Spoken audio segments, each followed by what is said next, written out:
dan di pagi ini ya tepat di jam 9.37 nih teman-teman berdua ya, seperti yang sudah Frankie janjikan bahwa kita akan menghadirkan narasumber yang luar biasa di pagi hari ini yang mau berbagi dengan kita, yang memberi kita inspirasi-inspirasi dan pengetahuan baru. Sudah hadir melalui ujung telepon kita di pagi hari ini ada Kakak Cindy. Selamat pagi Kakak. Selamat pagi Kak Frankie, selamat pagi pendengar setia Pro2 RRI Ende dimanapun berada. Oke, wow teman-teman berdua, kayaknya memang Kakak Cindy ini semangat sekali di pagi hari ini memberikan positive vibes untuk pendengar Pro 2 semuanya. Oke Kakak, di pagi hari ini kita akan bincang-bincang santai nih Kakak mengenai, ya seperti kita tahu ya bahwa akhir-akhir ini tuh cuaca kadang berubah, kadang tidak menentu. Nah, kita pengen tahu nih Kakak, apakah ini sangat berpengaruh tidak terhadap ketersediaan pangan-pangan lokal kita nih Kakak. Mungkin Kakak bisa berpendapat. Oke baik, saya kira dengan kondisi cuaca yang sangat ekstrim saat ini, saya kira dia sangat berdampak. Mm, mm, mm. Karena antara cuaca ekstrim dengan ketersediaan pangan Mm, mm. itu punya hubungan yang sangat erat. Di mana ketika kondisi cuaca ekstrim dan tidak terduga, misalnya seperti kekeringan, Mm, mm. terjadi perubahan iklim, atau misalnya ada seperti hujan deras dan banjir, ini kemudian dapat mengganggu setiap tahapan pada rantai pasokan pangan kita. Mm, mm. Mulai dari pertanian, bisa juga di bagian peternakan, itu dia sangat berpengaruh. Mm, mm. Dari proses budidaya, misalnya di pangan pertanian, berarti dari proses budidaya, pengolahan, penyimpanan, hingga distribusi, itu sangat berpotensi menyebabkan kerusakan hasil panen misalnya, atau ketika misalnya suhu penyimpanan bahan pangan itu kurang bagus, Mm, mm. itu mengakibatkan kerusakan pangan. Juga misalnya cuaca ekstrim seperti perubahan iklim yang terjadi itu bisa saja berdampak pada kelangkaan pasokan pangan. Ya, benar sekali nih tentang Pro 2 ya. Dan yang kita hadapi contohnya di Flores ini nih, apa saja nih yang ketika dengan perubahan cuaca dan mulai pangan-pangan yang mulai langka nih, apa saja nih Kakak? Oke baik, kalau kita di Flores itu terutama yang kita alami saat ini misalnya terjadi perubahan iklim. Mm-mm. Kemudian juga dari perubahan-perubahan iklim yang kita hadapi saat ini yang mana menyebabkan petani itu kurang bersemangat untuk melirik dunia pertanian sebagai sebuah profesi yang Iya. menjanjikan. Mm-mm. Tapi mereka, apalagi terlebih teman-teman muda, saya kira teman-teman muda akan melihat bahwa profesi pertanian sebagai sebuah profesi yang kurang menguntungkan dari segi pendapatan misalnya. Mm-mm. Jadi dia berpengaruh terhadap banyak faktor itu untuk perubahan iklim. Lalu yang kedua, bahwa perubahan iklim juga mengakibatkan produktivitas pangan kita itu akan mengalami kurang ketersediaan dari pasokan pangan tersebut. Kenapa? Mm-mm. Misalnya ketika terjadi perubahan iklim di wilayah kita, terus kita tidak membudidayakan pangan-pangan lokal atau membudidayakan benih-benih lokal kita, yang mana benih-benih kita ini sudah beradaptasi dengan kondisi iklim. Mm-mm. Dan ketika misalnya kita menggunakan benih-benih dari luar, saya ambil contoh, Mm-mm. ketika di wilayah Flores itu banyak sekali mereka mendapatkan misalnya bantuan-bantuan bahan pangan dari pemerintah. Mm-mm. Betul bahwa ini bertujuan baik untuk mengatasi kerawanan pangan. Tetapi misalnya saya ambil contoh benih bantuan pemerintah, yang mana benih ini mereka ambilnya benih-benih dari luar, yang mana belum bersahabat dengan kondisi iklim di wilayah kita. Oke. Ini mengakibatkan bisa saja akan terjadi gagal tanam atau gagal panen. Apalagi ditambah dengan misalnya bantuan itu datang tidak tepat waktu. Iya, Ini iya. juga akan berpengaruh. Misalnya benih itu datang ketika musim tanamnya sudah lewat. Karena Mm-mm. kalau kita di wilayah Flores itu sebagian besar itu lahan kering. Iya, Dan iya. mana ya ada sebagian wilayah yang memang sudah menggunakan sistem lahan basah. Tapi untuk di wilayah-wilayah tertentu yang menggunakan sistem pertanian lahan kering, itu akan sangat berdampak. Misalnya ketika mereka mendatangkan benih itu, waktu curah hujannya itu sudah lewat atau Ya. musim tanamnya itu sudah lewat. Itu akan mengakibatkan ketika orang tanam dan hujannya tidak ada, sama saja tanaman itu menjadi kering atau mati. Ini juga mengakibatkan penurunan produktivitas atau akan berpengaruh juga pada ketersediaan atau pasok pangan tersebut. Oke. Yes, jadi benar sekali ya bahwa ini bukan soal dari satu sisinya soal bencananya saja nih tentang Pro 2, tapi bisa jadi dari pihak-pihak lain, contohnya seperti tadi yang sudah dijelaskan ya bahwa keterlambatan bibit juga bisa sangat mempengaruhi hasil produk dari pangan-pangan itu sendiri nih tentang Pro 2. Oke Kakak, ini menarik ya bahwa apalagi di kalangan anak muda sekarang tuh menganggap bahwa pertanian itu kayaknya agak kuno nih, benar ya? Kita tidak Iya, betul sekali, Kak. kita tidak istilahnya tidak bisa mengingkari itu semua ya bahwa anak muda zaman sekarang menganggap bahwa pertanian itu bukan pekerjaan yang pas untuk mereka dan mereka tuh lebih cocok mungkin di pekerjaan lain ya dan menganggap pertanian itu adalah sesuatu yang kuno. Dan bagaimana Kakak melihat fenomena-fenomena yang terjadi seperti ini? Oke, baik. Jadi ketika fenomena-fenomena terjadi seperti saat ini misalnya Mm-mm. tidak adanya ketertarikan anak muda untuk terjun ke dunia pertanian, saya Mm-mm. kira bahwa ini merupakan sebuah kekeliruan yang dirasakan atau sebenarnya ada sebuah kekeliruan terkait mindset atau pola pikir yang ada pada teman-teman muda kita. Ya. Karena kenapa begini? Karena saya lihat bahwa kondisi atau potensi sumber daya lokal kita itu sangat menjanjikan, Kak. Oke. Ketika misalnya kita melakukan pengolahan pertanian dengan cerdas, dengan cermat, itu akan membantu kita memberikan hasil yang cukup memuaskan. Mm-mm. Misalnya ada beberapa strategi pertanian yang bisa kita terapkan untuk bagaimana agar untuk memastikan ketersediaan dari bahan pangan itu sendiri. Misalnya saya ambil contoh, misalnya kalau saat ini misalnya anak muda ketika dia didukung oleh alat teknologi pertanian yang mumpuni misalnya, itu bisa membantu anak muda untuk lebih tertarik ke dunia pertanian.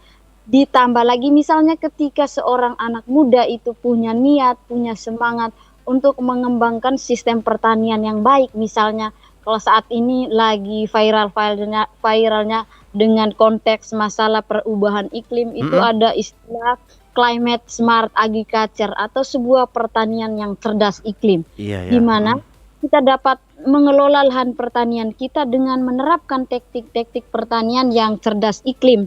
Misalnya seperti pengembangan teknologi panen air hujan. Jadi kita di Flores itu memiliki atau dengan konteks biasanya itu cuaca kemaraunya itu sangat panjang sekali. Jadi kita bisa juga menampung air selama musim hujan yang sangat singkat.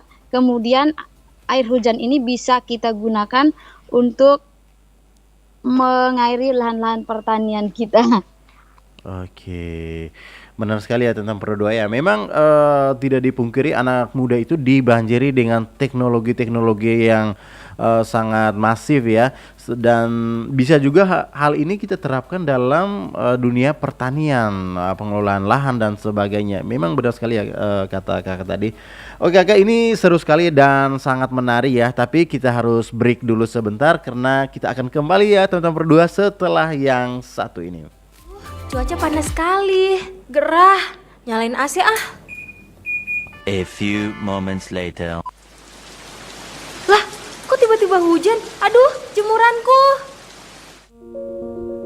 Apa yang kamu rasakan itu merupakan dampak perubahan iklim loh, yang kini menjadi ancaman serius bagi masa depan. Fenomena cuaca ekstrim yang belakangan kian terasa merupakan salah satu bukti nyata meningkatnya dampak perubahan iklim.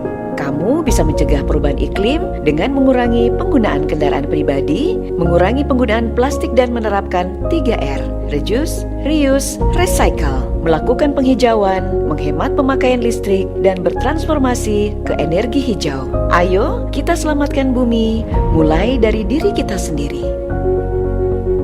Teman terbaik kamu. Pro 2 FM ND, Teman terbaik kamu. Pro 2 FM, teman terbaik kamu. Teman terbaik kamu. Teman terbaik kamu.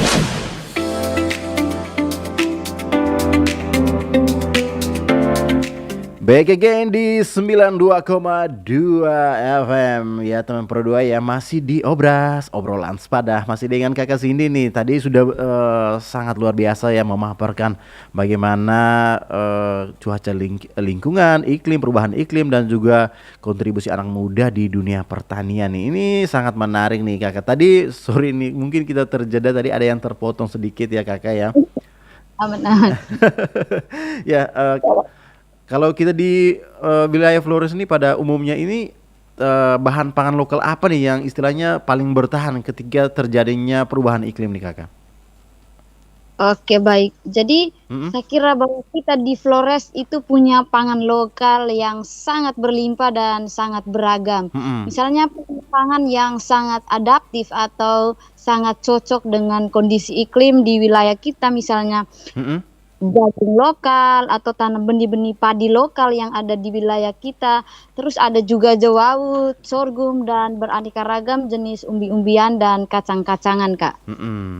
Oh jadi ini masih istilahnya ada juga banyak bahan pangan lokal yang memang bertahan ya dengan perubahan iklim. Ya, betul sekali. Dan bagaimana Kakak melihat seperti ada nih tawaran-tawaran baru yang datang seperti bibit-bibit, kemudian disertai dengan obat-obatnya dan memang menawarkan hasil yang berlimpah nih Kakak. Di era-era sekarang nih kan panennya lebih cepat, lebih banyak hasilnya. Ini bagaimana Kakak melihat fenomena-fenomena seperti ini? Oke, baik. Jadi saya kira bahwa kalau fenomena-fenomena terjadi saat ini, kita sekarang lebih trennya dengan semua serba instan, tanpa memikirkan apa dampak atau output yang bakal kita terima dari segala sesuatu yang serba instan nih Kak. Saya ambil contoh bahwa misalnya ketika kita ambil saja kita mulai meninggalkan pangan-pangan lokal kita, itu akan berdampak pada banyak hal. Yang pertama bahwa kita akan kehilangan peluang ekonomi kita. Lalu yang kedua bahwa kondisi kesehatan kita akan kian semakin menurun karena kita tidak bisa memastikan dengan baik bahwa pangan-pangan instan yang kita konsumsi itu kita tidak bisa memastikan dengan baik dan benar bagaimana sistem budidayanya hingga sampai kita konsumsi. Misalnya kalau misalnya di dalam sistem budidaya mulai dari budidaya pertaniannya itu dia melibatkan zat-zat kimia atau pestisida kimia yang berbahaya. Ini saya kira sangat berdampak buruk terhadap kondisi kesehatan kita. Apalagi jika pangan-pangan yang dihasilkan itu dalam proses pengolahan melibatkan misalnya zat pewarna atau bahan-bahan kimia lain, bahan pengawet. Ini juga akan berpengaruh terhadap kondisi menurunnya derajat atau kondisi kesehatan masyarakat lokal kita. Lalu misalnya ketika kita lebih tergantung dengan pangan-pangan impor, ini juga akan berdampak kita kehilangan identitas diri atau jati diri kita. Kita tidak lagi konsumsi pangan yang kita hasilkan sendiri, tetapi kita lebih bergantung dari orang lain. Bayangkan saja misalnya suatu saat pasokan pangan impor ini dihentikan, maka kita akan kewalahan. Karena kita sangat bergantung. Berbeda kondisinya ketika misalnya kita mandiri dengan pangan lokal kita sendiri. Apapun kondisinya pasti kita akan tetap berdaulat dengan pangan kita sendiri. Kita sudah mandiri dengan pangan kita sendiri. Lalu yang berikut bahwa ketika kita tidak lagi membudidayakan pangan-pangan lokal kita, tadi saya sudah sebutkan di awal bahwa kita akan kehilangan peluang ekonomi kita. Jadi kita tidak bisa selain untuk dikonsumsi, kita juga kehilangan banyak faktor, misalnya kehilangan bahasa kita, misalnya secara budaya ada istilah-istilah tertentu dalam proses misalnya budidaya pangan, atau misalnya kalau kami di tempat saya itu ada banyak istilah-istilah lokal atau banyak ritual-ritual adat yang terjadi, misalnya ketika keluarkan bahan pangan dari dalam lumbung pangan itu sendiri, yang mana istilahnya di tempat saya itu luka. Misalnya ketika kita tidak punya ketersediaan bahan pangan, maka proses luka ini tidak terjadi dan akan mempengaruhi penggunaan kata atau bahasa terkait luka ini akan tidak lagi dikenal oleh anak-anak masyarakat setempat karena memang proses ini sudah tidak berjalan. Jadi ini juga akan mempengaruhi atau mendevaluasi pemikiran kita, membuat kehilangan bahasa lokal kita. Lalu kita juga akan kehilangan kayak antara manusia dengan alamnya, antara manusia dengan bahan pangan itu punya hubungan yang sangat erat. Jadi ketika misalnya kita tidak lagi budidaya pangan kita tidak lagi konsumsi pangan kita juga akan kehilangan jati diri kita. Oke, jadi begitu ya teman Pro 2 ya. Di sini bukan soal sekedar ketersediaan pangan nih teman Pro 2, tapi ada sesuatu yang lebih dari itu ya, seperti kehilangan jati diri, tradisi yang sudah diwariskan turun temurun nih teman Pro 2. Jadi ada banyak hal yang terlibat dalam satu kesatuan ya. Kalau kita berbicara soal pangan lokal. Nah kakak ini saya pengen minta nih ajakan nih atau himbauan kepada teman-teman Pro 2, anak muda yang mungkin dengan pengetahuannya ya menghadapi keadaan situasi kondisi iklim kita yang tidak menentu ya. Semoga mereka ini mau istilahnya menjadi petani yang sukses lah, mau menjadi petani yang memang mau membudidayakan pangan lokal nih kakak. Oke, baik. Jadi untuk teman-teman muda dimanapun berada, mari dengan semangat kita semua memanfaat. Kita jangan pernah minder dengan dunia pertanian, jangan pernah malu untuk konsumsi pangan-pangan lokal kita. Mari semakin banyak kita memperkuat sistem pertanian lokal kita, sehingga kita bisa berdaulat dan bisa mandiri atas pangan lokal kita sendiri. Baik, pangan lokal lebih baik. Baik, pangan lokal lebih baik nih teman Pro 2 ya. Ingat itu. Jadi jangan kamu meninggalkan jagung titi karena memang ada semangkuk pizza. Ingat ya, ingat itu teman Pro 2. Oke, kakak terima kasih sudah mau berbagi ya dengan kami di studio Pro 2 RRI pagi ini.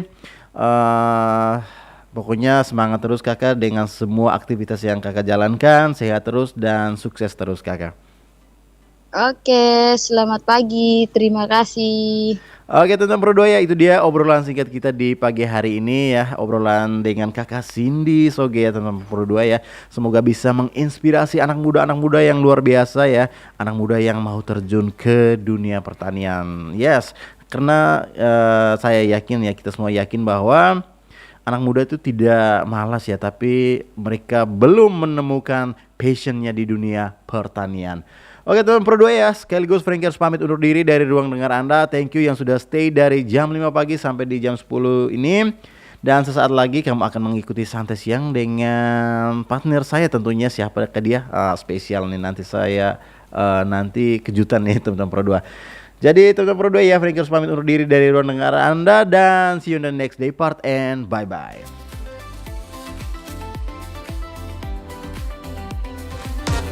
Pro 2